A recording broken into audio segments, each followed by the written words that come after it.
Da 2 settimane in Veneto non si registrano nuovi focolai di influenza aviaria, ma il conto pagato dalle aziende a causa dell'epidemia è pesantissimo.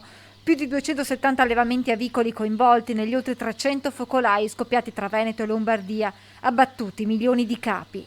Il virus è stato molto forte, tanto che a differenza delle altre ondate, purtroppo ha colpito tutte le specie, quasi tutte le specie avicole. L'epidemia ha colpito tra le province di Verona, Padova e Vicenza, dove si concentra il 40% dell'avicoltura italiana. Ci sono aziende che sono ferme da ottobre.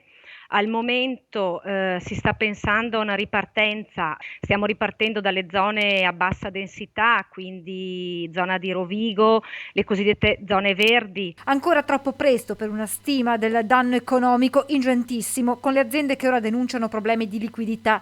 Coldiretti Veneto ha aperto un tavolo di confronto per studiare possibili aiuti come finanziamenti a tassi agevolati, ma anche per andare incontro a quegli allevamenti che hanno subito danni indiretti dovuti al fermo.